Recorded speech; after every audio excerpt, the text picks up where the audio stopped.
Hi everyone, my name is Braden Richards, otherwise known as the Magic Cuber on YouTube. I primarily post Guitar Hero and speed cubing content, which focuses around competition and solving videos.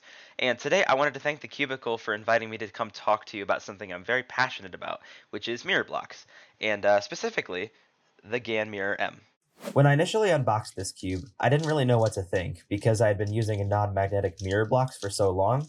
It felt so weird. However, after doing almost 1,000 solves, I can without a doubt say that this is the best mass-produced mirror blocks ever made, and certainly one of the best I've tried.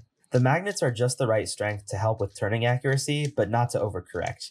And both regular and reverse corner cutting are way ahead of other mirror blocks. There is one thing I would change, which is the squared off plastic overhang on the corners. While I believe they're designed to prevent corner twists, the main problem that I have with them is when they catch on different sized edges, which can cause major lockups. In the future, I may try to sand them down to reduce the catching, but as of now, I don't think it's that big of an issue. The price of the cube is really nice too, given how innovative it is. I definitely think it's worth the price. The new sticker set that TheCubicle's offering as well definitely adds a new flair and is definitely something to check out. Now, let's share my top 5 tips on how to improve at mirror blocks.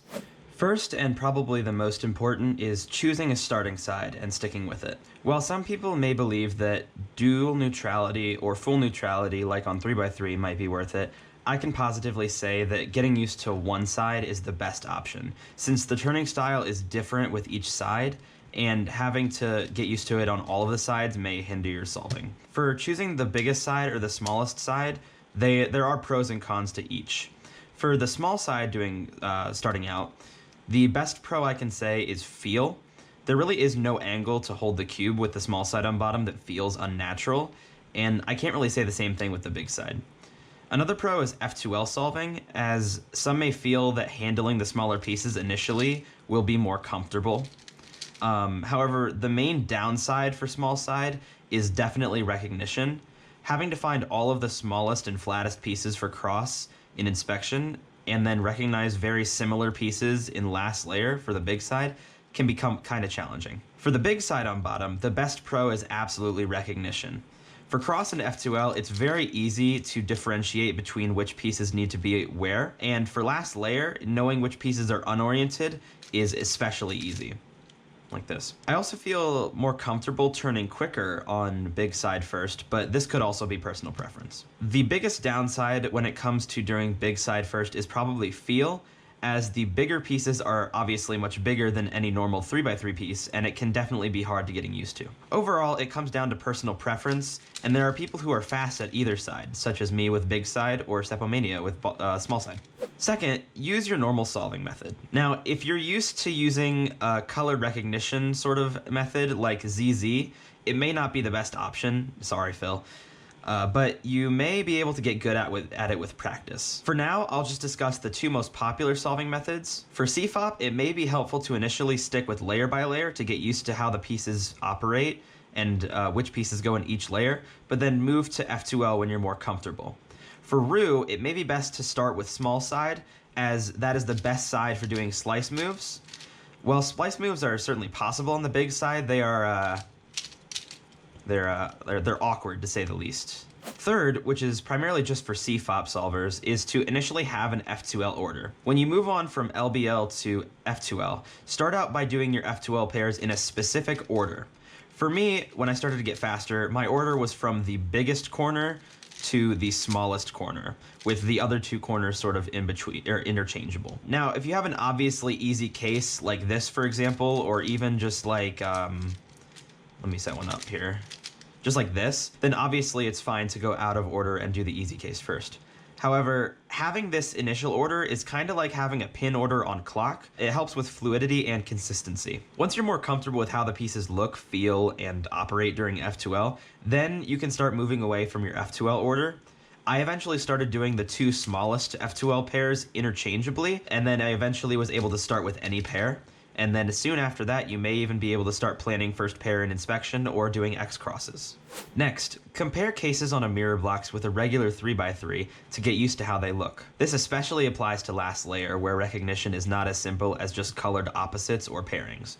For T-perm, for example, you can recognize it on a 3x3 by noticing colored blocks and opposites, like this. However, on mirror blocks, recognition is not as easy. While you may be able to still see the blocks, the differing sizes and what may be considered opposites may be different.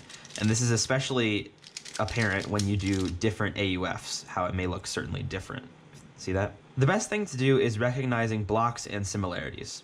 For OLL and F2L, sizes are a little bit better to use for recognition. The best thing to do on OLL is to know where your last side's pieces are, just like on a normal 3x3. For Soon, for example, you can see that the yellow cross pieces are solved with a corner, and the other 3 corners are oriented in this fashion. Similarly, on a mirror blocks, you can see that the cross pieces are the same size, right? And the corners, the size that goes like this, right here, that matches with it, is facing this way, and this way. That's how I would recognize it as a Soon.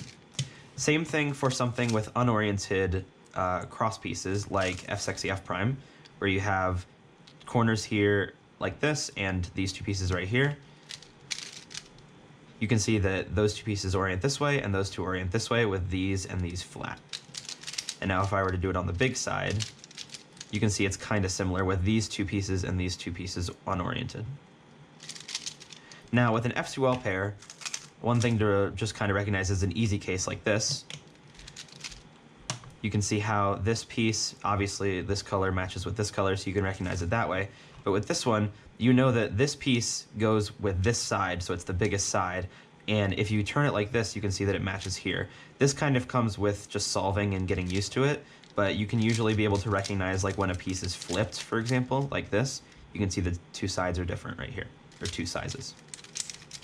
Finally, and this is probably the most cliche piece of advice, but just do solves. Scrambling can also help with getting used to turning, and doing solves will help you over time, just like practicing a normal cube. One thing to remember though is that this cube, for now, is an unofficial event and doesn't necessarily need the time or effort that a regular WCA event may, as the accomplishments aren't as quote-unquote official, unless you compete in it like an extra event competition. If mirror blocks is something you're passionate about like me, then definitely practice to your heart's content and do what makes you happy, and definitely have fun doing it. That's all from me. I want to thank Phil, Jesse, and everyone at TheCubicle for inviting me to speak about mirror blocks, and thank you all so much for watching. Bye.